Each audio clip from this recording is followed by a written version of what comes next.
Pag-drive ko kasi nag-basketball ako. Pag-drive ko parang yung yung muscle dito parang litid. Parang tumigas, parang pinulikat. Oo, parang bilang... Diba, nag-basketball ka. Nag-drive ka ngayon. Parang siyang may nag-lock na... Uy, warm up pa lang ako. Hindi ka pa nakakapaglaro. Hindi pa warm up pa lang. Ngayon, anong pakiramdam mo? Dito, masakit yung sa pinakalitid natin. Sige, higa ka. Ilang araw na yan? Linggo kami naglaro. Linggo, Lunes, Martes. 2 araw pala. Martes pala ngayon.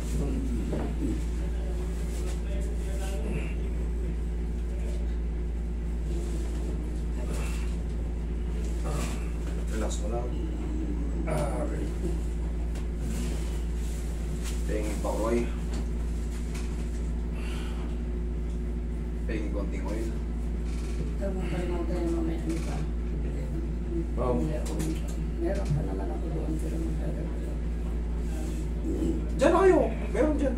Mas mura pa. Dito sa inyo? Dito sa kanila meron. Ayun na, nakasabi lang.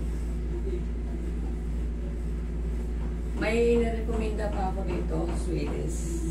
Frozen shoulder ang problema noon. So, i-message niya ako kung pupunta siya ng Maynila. Ibang lahi. Swedish. Kailangan samahan nyo. Hindi kaya nga po. Pasasamahan ko sa kanila. Kasi yung sa akin, ano din yun eh. Dito ko rin na Ay. Nakaayos naman yan, pero kailangan siyempre ayos naman sa mas explain. din na bumalik na. explainan ko siya kasi lalo kung Swedish, baka di marunong mag-English. Hindi, marunong yan. Nandito ka siya ngayon. Nandito sa Pilipinas.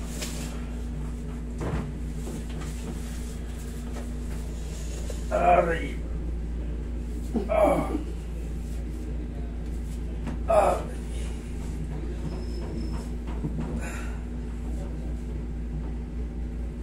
Ano yun, nabanat yung related yun? Hindi, nagano yan. Parang pumitik tapos hindi niya na naibalik. Dating pa ako sa... Palaro pa lang siguro pag ganun pa lang. Bakbang pa lang ako. Oo. Nag-cramps na kagad yung pinakalitin niya rito. Aray, yan. Yan o. Oo. Pero minamasas lang yun, tapos inatin. Pero dahan-dahan na pag inatog, matagal kasi masakit nga yan. 1, 2, 3, ganun lang kabilis. Hindi yung full stress talaga na ano, hindi. Masasaktan yung pasyente. Tapos, syempre, kung saan yung patamaan lang. Patamaan lang ng mga medium type na.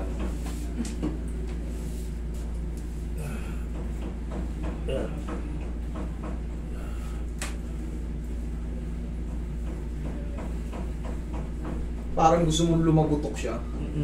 Na ayaw lumagutok. Tapos nangangawit yung litid. Ganun ang pakiramdam nito. Okay, tapa ka. Gagawa natin ang ano. Aka na yung sombrero mo na.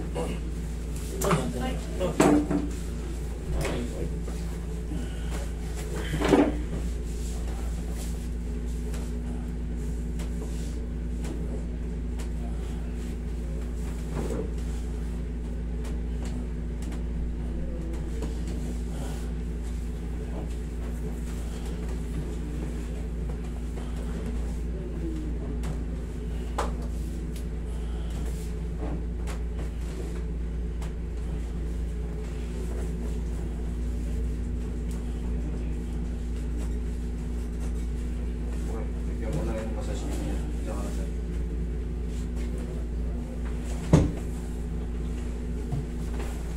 Tatlong araw wala na rin yan.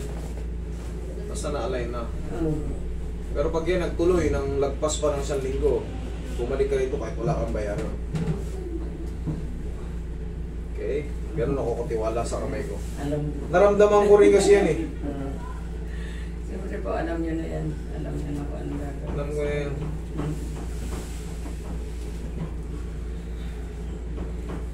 Kaya talaga kailangan sa Diyos ko. Akala ko hindi ako makapagpaano dito sa'yo. Alis na ako bukas. Sabi ko na. Alis ka na bukas. Sama ang pakiramdam ko. Alam mo, sobrang Nihaya ka sir.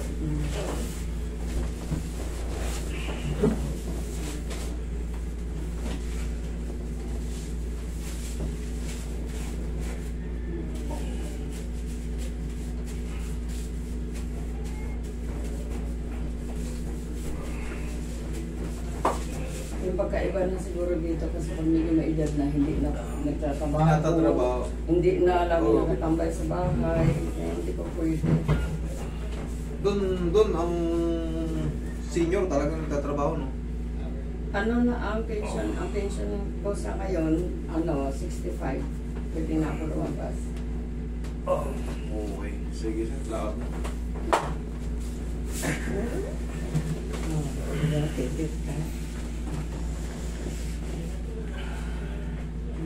Ganun mo nga, sir. Mas magaan na. Okay na ba? Okay na. Wala na yung bara. Normal lang yun yung parang may trauma pa, pero yung bara, wala na yun. Hindi ko makat. Hinahatak lang yan. Gusto ko parang gusto ko patulogin na hindi ayaw to. Hinahatak yan. Mahirap pagpatulog ng sarili pagka, siyempre kailangan may ibang puwersa. Lalo na pag hindi mo alam. Iyon ang the best. Tamang sagot. Mm. Okay, sige mami.